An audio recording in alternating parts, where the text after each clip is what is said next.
고요한 새벽, 희미한 달빛이 작은 방을 은은하게 비춥니다. 민희는 창밖을 응시했습니다. 오늘은 우리 민족의 큰 명절 추석이었습니다. 한국에서는 가족과 함께 송편을 빚고 보름달을 보며 소원을 비는 풍경이 익숙했지만 민희에게 추석은 늘 그리움과 쓸쓸함이 교차하는 날이었습니다. 그녀는 문득 북한에서의 추석을 떠올렸습니다. 가족과 나누던 소박한 기쁨, 그리고 때로는 슬픔과 혼란스러움으로 가득했던 그날들이 주마등처럼 스쳐 지나갔습니다. 마치 어제 일처럼 생생하게 떠오르는 과거의 기억들은 현재의 그녀를 더욱 아련하게 만들었습니다. 민희는 따스한 온기가 가득한 한국의 아침 공기를 깊이 들이마시며 북한에서 맞았던 추석의 차가운 현실을 천천히 되짚어 보았습니다. 북한의 추석은 참으로 격동의 세월을 보냈지. 한때는 봉건적이라고 금지되었다가 어느 순간 또다시 한가위라는 이름으로 부활했으니 민희는 혼잣말처럼 중얼거렸습니다. 어렸을 적 명절이라는 단어 자체에 혼란스러움을 느꼈던 기억이 생생했습니다. 공식 매체에서는 한가위라 부르고 북한 달력에도 글이 찍혀 나왔지만 사람들은 여전히 추석이라 불렀습니다. 엄마, 우리는 추석이라고 해야 해요? 한가위라고 해야 해요? 어린 민희의 질문에 어머니는 난감한 표정으로 답했습니다. 아이고, 뭘 그리 어렵게 생각하니. 그냥 명절이지 뭐. 조용히 지내는 게 상책이야, 민희야. 이중적인 호칭 속에서 북한 주민들은 어떤 명절을 어떻게 기념해야 할지 혼란스러워했던 것입니다. 이는 북한 정권의 이념적 통제가 생활 깊숙이 개입되었음을 단적으로 보여주는 사례였습니다. 북한은 민속 명절보다 김일성 생일인 태양절과 김정일 생일인 광명성절을 더 큰 명절로 여겼습니다. 이날에는 특별 배급과 공급이 나와 먹을거리, 놀거리, 볼거리가 풍성했습니다. 심지어 국가에서는 주민들의 사기를 진작시키기 위해 대규모 공연이나 체육 행사 등을 기획하기도 했습니다. 야, 오늘 태양절이라면서. 비누랑 설탕 나온대. 이웃집 아주머니의 말에 아이들은 환호했습니다. 정말요? 엄마, 그럼 설탕물이라도 마실 수 있어요? 어린아이들의 눈빛은 배급되는 설탕에 대한 기대감으로 가득했습니다. 그러나 추석은 달랐습니다. 추석은 온전히 주민들의 몫이었습니다. 국가의 지시와 간섭에서 벗어나 오롯이 조상님께 인사드리고 1년 중 하루 배불리 먹고 즐기는 날이었습니다. 수학의 계절에 찾아오는 추석은 북한 주민들에게 사실상 마음속 최대 명절이었습니다. 흰쌀밥에 고기 냄새, 기름 냄새를 맡을 수 있는 유일한 날. 그래서 모두가 추석을 손꼽아 기다렸습니다. 이번 추석엔 고기 좀 먹을 수 있을까? 아버지의 작은 기대는 온 가족의 희망이었습니다. 다른 명절들이 체제 선전과 정치적 목적을 띠는 반면 추석은 오직 민족의 전통과 가족의 유대를 상징하는 순수한 의미를 지녔기 때문이었습니다. 이러한 배경은 북한 주민들이 추석을 단순히 쉬는 날을 넘어 내면의 자유를 느끼는 소중한 시간으로 여기게 만들었습니다. 민희는 추석을 금지했던 북한 당국의 결정에 대해 다시 한번 생각해 보았습니다. 1945년 해방 이후 북한 정권은 봉건적 잔재를 일소한다는 명목으로 추석의 제사를 금지했습니다. 이는 전통적인 가치관과 유교적 사상을 사회주의 이념에 맞지 않는 것으로 간주했기 때문이었습니다. 봉건 잔재는 사회주의 건설에 방해가 된다. 인민들이여, 미신과 낡은 풍습에 현혹되지 마시라. 인민 반장의 목소리가 동네의 확성기를 타고 울려 퍼지던 날 사람들은 조용히 고개를 떨궜습니다. 봉건적 잔재 청산이라는 명분 아래 수천 년 이어져 온 민족의 명절 문화가 송두리째 흔들렸습니다. 1967년에는 사회주의가 완성되었다며 이러한 봉건적 풍습이 불필요하다고 선언했고 추석은 공식적인 차원에서는 완전히 사라졌습니다. 제사뿐만 아니라 성묘조차 금지되었습니다. 우리 할아버지 묘에도 못 가는 거야? 이러다 조상님 얼굴도 다 잊어버리겠네. 할머니의 눈에는 물기가 어렸습니다. 민족의 뿌리를 부정하려는 듯한 강압적인 정책이었습니다. 아이고, 우리 조상님은 우리 마음속에 계신 거지 묘에 계신 게 아니야. 어머니는 할머니를 위로했지만 그 목소리에는 깊은 슬픔이 배어 있었습니다. 하지만 70년대 초 남북 대화가 시작되고 80년대 초 김정일이 우리 민족 제일주의를 내세우면서 상황은 조금씩 변하기 시작했습니다. 이념의 경직성에서 벗어나 민족적 요소를 일부 수용하려는 움직임이었습니다. 비록 제사는 허용되지 않았지만 성묘는 다시 가능해졌습니다. 그래도 성묘는 할 수 있다니 다행이야. 조상님들께 얼굴이라도 비출 수 있으니. 어른들의 안도 섞인 대화가 오고 갔습니다. 묘지에 가서 조상님께 인사드리는 것은 허락된 것입니다. 이는 북한 당국이 주민들의 정서와 민족적 정체성을 완전히 무시할 수 없었음을 보여주는 대목이었습니다. 그리고 1988년 서울 올림픽 이후 남한에서 음력 설과 추석을 명절로 보내자 북한도 이를 의식하며 1989년부터 추석과 설날을 다시 허용하기 시작했습니다. 남조선에서도 명절 쇠는데 우리도 해야지. 이게 다 위대한 수령님의 인민 사랑이시다. 당국의 변화에 주민들은 조심스럽게 반겼습니다. 남한과의 문화적 격차를 줄이고 민족적 동질성을 어느 정도 인정하려는 제스처로 해석될 수 있었습니다. 김일성은 죽었지만 민족의 전통까지 완전히 없앨 수는 없었던 것일까요? 민희는 복잡한 감정에 휩싸였습니다.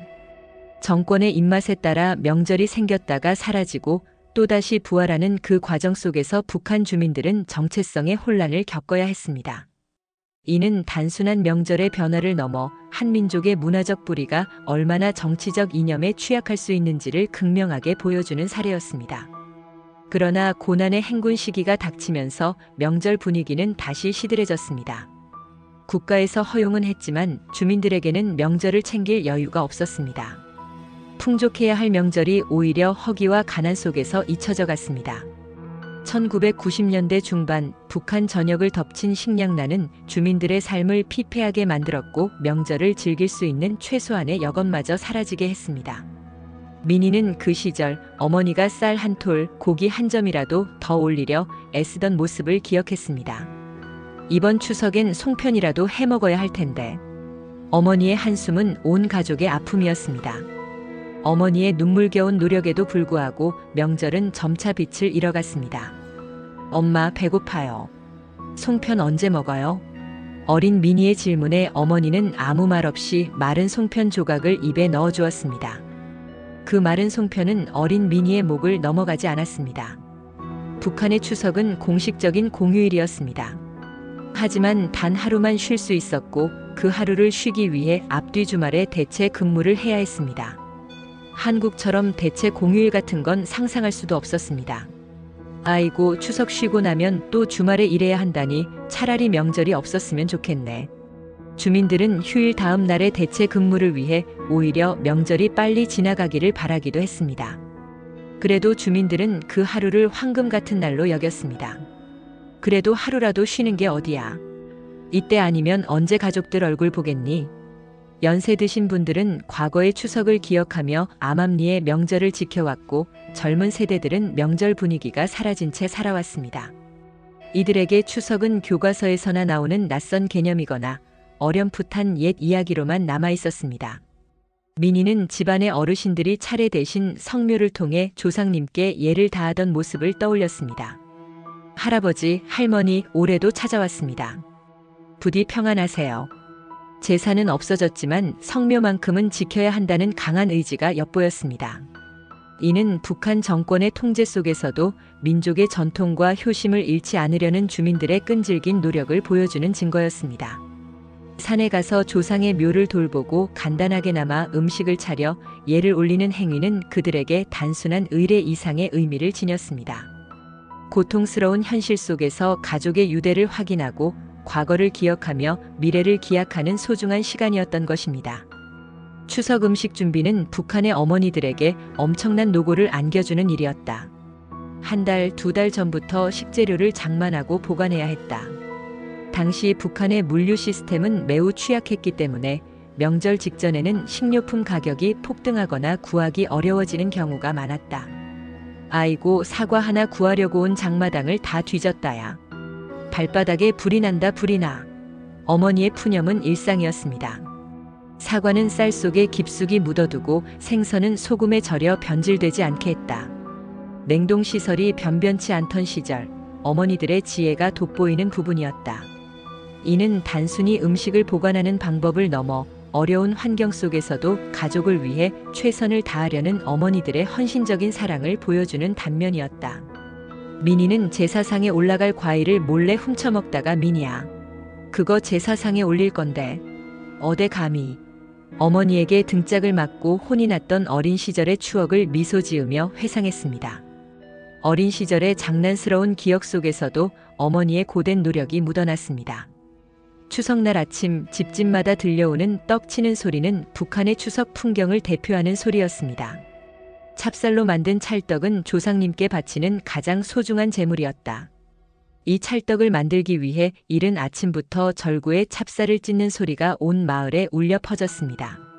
아파트 단지에서도 예외는 아니었습니다.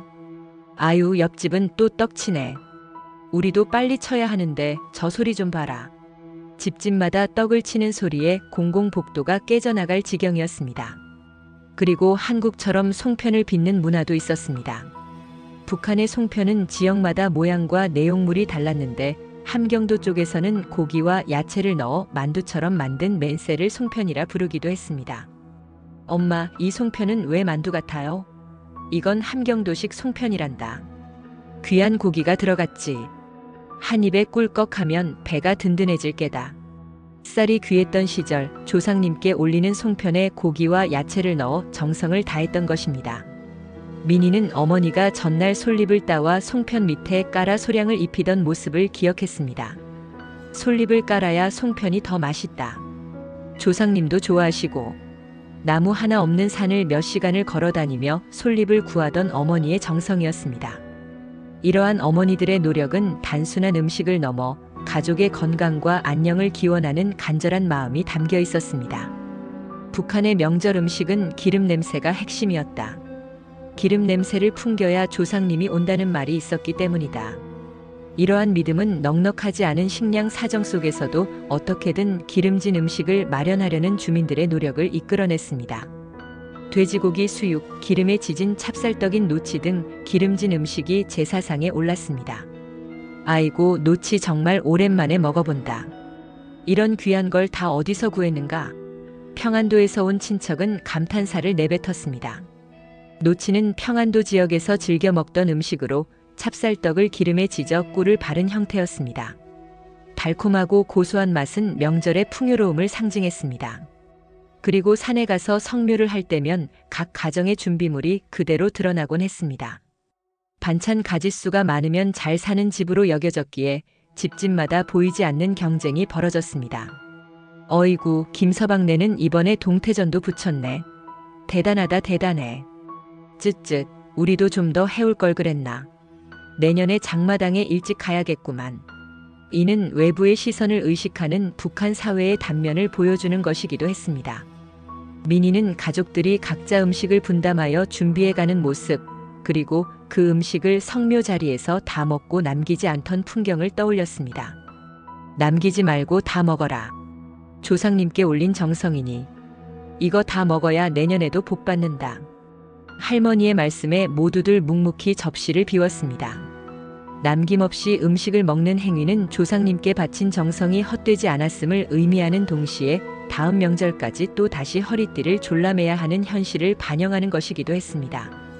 떡, 고기, 생선, 과일, 나물 등 없는 것이 없어야 하는 상차림은 당시 주민들에게 큰 부담이었다.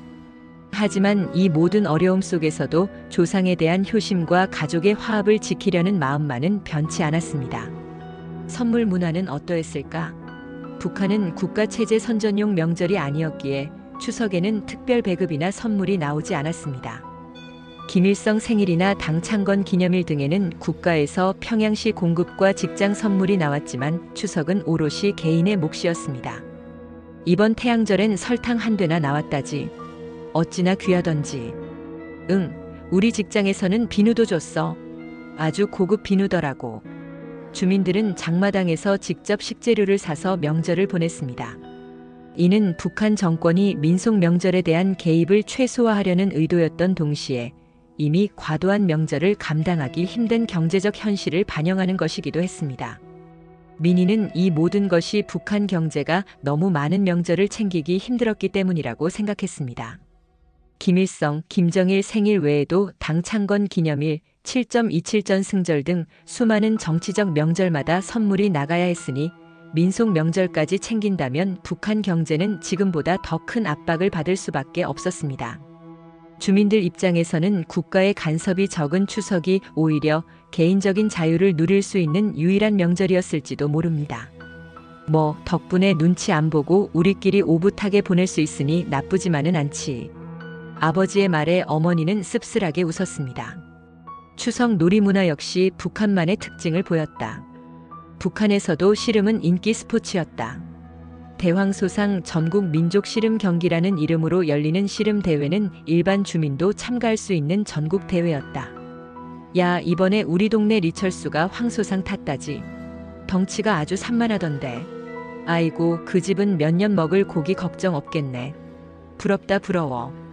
우승자에게는 한때 황소를 부상으로 수여하기도 했습니다. 이는 우승자에게 최고의 영예이자 실질적인 보상을 제공함으로써 씨름에 대한 대중의 관심을 높이고 참여를 독려하는 효과적인 방법이었습니다. 물론 최근에는 황소 대신 우승컵과 금메달 상장만 수여하는 것으로 바뀌었지만 그 상징적인 의미는 여전히 남아 있었습니다. 한국과 북한의 씨름은 규칙과 복장, 경기장 등에서 차이가 있었습니다. 한국은 모래판 위에서 하의만 입고 경기를 치르는 반면 북한은 매트 위에서 상하의를 모두 갖춰 입고 경기를 했습니다. 경기 시간도 한국은 판당 1분이었지만 북한은 3분씩 3회전으로 승부를 가렸습니다. 준비 자세 또한 한국은 무릎을 꿇고 시작하는 반면 북한은 서서 시작했습니다. 체급 구분 없이 경기를 치르는 북한의 방식은 힘과 기술의 진정한 겨루기를 보여주기도 했습니다. 이러한 차이에도 불구하고 2018년 남북 공동으로 유네스코 인류 무형문화유산에 등재될 만큼 민족의 자긍심이 담긴 스포츠였습니다. 씨름은 단순한 스포츠를 넘어 남북의 공통된 문화적 유산이자 민족의 강인함을 상징하는 매개였습니다. 하지만 씨름 외에 다른 민속놀이는 많이 사라진 듯 했습니다. 민이는 가족끼리 모여 앉아 윷놀이를 즐기던 기억을 떠올렸습니다. 후비기, 똥개골몽. 한국의 윷놀이와는 조금 다른 말과 규칙이 있었지만 후비기, 똥개골몽 같은 북한식 용어들이 흥미를 더했습니다. 가족 간의 결속을 다지는 데는 큰 역할을 했습니다. 어린아이들은 연을 만들고 제기차기를 하며 명절을 보냈습니다. 민이야, 내 연이 더 높이 난다. 내가 최고지. 수숫강으로 직접 연을 만들고 빳빳한 종이로 제기를 만드는 과정은 아이들에게 또 다른 즐거움이자 소중한 경험이었습니다. 이 외에도 어르신들은 노래를 부르고 춤을 추며 남성들은 술을 마시고 주패카드 놀이를 즐기곤 했습니다. 이 판은 내가 따야지. 얼른 돈 내라오. 이는 각자의 방식으로 명절의 흥취를 더하는 모습이었습니다. 명절 특선 프로그램도 한국과는 달랐다. 북한에서는 추석마다 고전 영화인 을 꼭 틀어주었습니다. 1980년대에 제작된 이 영화는 그 이후로도 이렇다 할 대작이 나오지 않아 매년 추석 특선 영화로 방영되었습니다. 민이는 어렸을 적 을 보지 못하면 아이고 재미없어. 왜 또 이거야? 다른 거 없나? 추석에 대한 실망감이 컸던 기억을 떠올렸습니다. 마치 한국의 크리스마스에 를 보는 것과 같았습니다. 특정 영화가 명절의 상징이 되는 문화는 남북 모두에게 존재하는 보편적인 감성이었습니다. 하지만 사실 주민들에게는 이 시기가 마음 편히 한국 드라마를 몰아볼 수 있는 절호의 기회이기도 했습니다. 추석에는 단속이 덜 심했기 때문이었습니다. 평소에는 삼엄한 감시와 단속 때문에 몰래 보던 한국 드라마를 명절 기간만큼은 비교적 자유롭게 시청할 수 있었습니다. 야, 오늘 밤엔 저번에 보던 드라마 마지막 회 봐야지. 들킬라 조심해야 한다. 쉬, 들키면 안 돼. 소리 줄여. 민이는 이 좋은 시기에 누가 저렇게 장구치는 거 보겠어요? 한국 드라마 봐야죠. 라며 웃었습니다. 이 발언 속에는 북한 주민들의 숨겨진 욕구와 외부 문화에 대한 갈망이 담겨 있었습니다. 공식적으로 방영되는 프로그램보다 금지된 외부 문화를 소비하며 해방감을 느끼는 역설적인 상황이었습니다. 추석날 꼭 해야 하는 특별한 의례도 있었다. 민이는 북한에 있을 때 제사 지낸 음식을 고수레하면 일이 잘 풀린다는 이야기를 들었습니다. 이는 일종의 기복신앙이자 토속신앙의 한 형태로 조상신이나 토지신에게 미리 음식을 바쳐 평안을 기원하는 행위였습니다. 밥과 물에 제사 음식을 조금씩 떠서 넣고 그것을 밖에 묻으며 조상님께 소원을 빌었습니다. 할아버지, 제발 올해는 삼촌 중국 좀 보내주세요. 제발요. 미니의 삼촌이 그 해에 중국으로 나가는 여의사가 되었던 경험은 이러한 믿음을 더욱 굳건하게 만들었습니다. 어려운 환경 속에서 간절한 소원을 빌고 그것이 현실이 되었을 때의 감격은 더욱 컸을 것입니다. 사회주의 사회에서 금지하는 주술 행위였지만 어르신들은 보름달을 보며 소원을 비는 행위를 잊지 않고 지켜왔습니다. 달님, 우리 가족 모두 건강하게 해주세요. 우리 미니 시집도 잘 가게 해주세요. 이는 정권의 통제에도 불구하고 민족의 오랜 전통과 신앙심이 쉽게 사라지지 않음을 보여주는 증거였습니다. 사회주의 이념은 개인의 신념과 감정까지 통제하려 했지만 사람들의 마음속 깊이 자리 잡은 염원과 기도는 사라지지 않았습니다. 민희는 한국에 와서도 대보름날 소원을 빌곤 했는데 그 간절함은 북한에서와 다름없었습니다. 마음속 깊이 품은 소망은 언제 어디서든 빌 수 있는 것이었기 때문입니다. 하지만 명절은 늘 행복하기만 한 것은 아니었다. 한국처럼 북한에도 명절 스트레스가 존재했습니다. 민희는 삼촌들이 화장한 얼굴을 보고 어이구, 민희 처녀 다 됐네. 시집은 언제 가니? 좋은 사람 있으면 말해보라오. 잔소리를 하거나 친척들끼리 우리 영희는 이번에 대학교 합격했다오. 아주 똑똑한 게 우리 집안의 자랑이지. 자식 자랑을 은근히 하던 기억을 떠올렸습니다. 취업, 결혼 등 개인적인 문제에 대한 질문은 남북 모두 명절 스트레스의 주요 원인이었습니다. 그리고 가장 큰 스트레스는 돈 빌려달라는 이야기였습니다. 김서방, 요즘 좀 어렵다던데 혹시 우리 좀 도와줄 수 있겠나? 이 말에 좌중은 순간 얼어붙었습니다. 이는 명절날 절대 입 밖에 내서는 안 될 금기 사항이었습니다.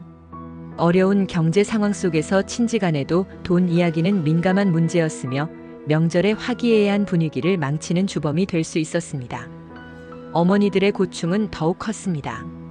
평상시 눈치 보며 술을 마시던 아버지들이 명절에는 밤새 술상을 벌였고 어머니들은 그 술상을 치우고 다시 음식을 날라야 했습니다.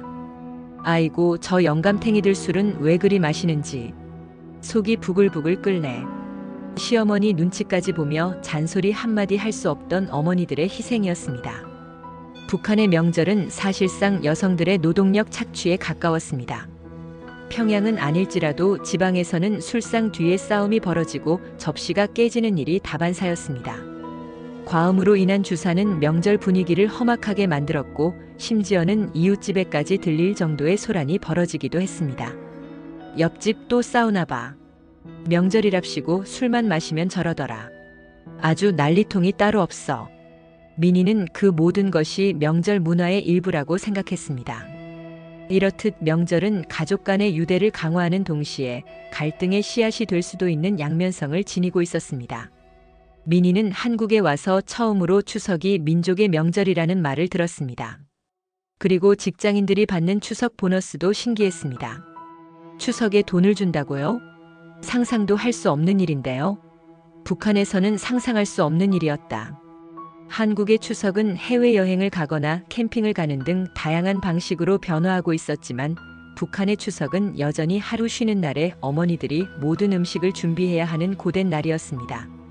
한국에서는 명절 스트레스 해소를 위해 여행을 떠나는 것이 일반적인 선택지가 되었지만 북한 주민들에게는 그런 선택 자체가 불가능했습니다. 북한에서 364일을 어렵게 살다가 추석 하루 배불리 먹던 시절이 한국에서 364일을 잘 먹다가 추석에 쓸쓸함을 느끼는 지금보다 덜 외로웠어. 민희는 눈시울을 붉혔습니다. 한국에서의 풍요로운 삶에도 불구하고 명절이면 더욱 짙어지는 고향과 가족에 대한 그리움은 어찌할 수 없었습니다. 오히려 너무 긴 연휴는 민희에게 고향 생각을 더욱 간절하게 만들었습니다. 이때 어디 갈 수도 없고 다 닫고 이러니까 더 고향 생각 많이 나거든요. 한국은 명절이 명절 같지 않아서 더 그래요. 그녀의 말 속에는 탈북민들이 겪는 명절의 이중적인 감정이 고스란히 담겨 있었습니다. 사실 미니뿐만 아니라 많은 탈북민들이 이 명절 때 고향과 가족에 대한 그리움에 사무치곤 했습니다. 한국 사회에 성공적으로 정착한 사람들도 명절만큼은 과거의 그림자에서 완전히 벗어나기 힘들었습니다. 명절은 단순한 휴일이 아니라 공동체의 일원으로서 소속감을 느끼는 시간이자 가족의 사랑을 확인하는 소중한 순간이었기 때문입니다. 북한에서는 아무리 힘들고 어려운 상황 속에서도 명절만큼은 가족들이 똘똘 뭉쳐 함께하는 시간이었던 반면 한국에서는 각자의 삶을 살아가며 명절의 의미가 점차 퇴색되는 듯한 느낌을 받기도 했습니다. 민희는 이 복잡한 감정들을 억누르며 희미하게 떠오르는 북한의 추석 풍경을 다시 한번 눈에 담았습니다. 어느새 해가 뜨고 있었습니다. 붉은 태양이 창밖을 비추자 민희의 얼굴에도 따스한 햇살이 내려앉았습니다. 민희는 창밖을 바라보며 깊은 한숨을 내쉬었습니다. 남북한의 추석은 너무나도 달랐지만 가족에 대한 그리움과 사랑만은 같구나. 문화적 차이, 정치적 이념의 대립 속에서도 인간 본연의 정서는 변치 않는다는 것을 다시 한번 확인하는 순간이었습니다. 오늘 이 땅의 추석을 보내는 모든 이들에게 따뜻한 위로와 행복이 가득하기를 바라며 민희는 다시 한번 하늘을 올려다봤습니다. 언젠가 북녘의 가족들과 함께 송편을 빚고 보름달의 소원을 빌 수 있는 날이 오기를 간절히 염원하면서 그녀의 마음속에는 남북의 모든 이들이 함께 웃고 울며 진정한 의미의 민족의 명절을 맞이할 수 있는 날이 오기를 바라는 간절한 소망이 차올랐습니다. 이 길고 긴 여정의 끝에서 통일된 한반도의 모든 가족들이 한가위를 함께 축복하며 사랑을 나눌 수 있기를. 민희는 그날을 꿈꾸며 오늘 하루를 살아갈 힘을 얻었습니다.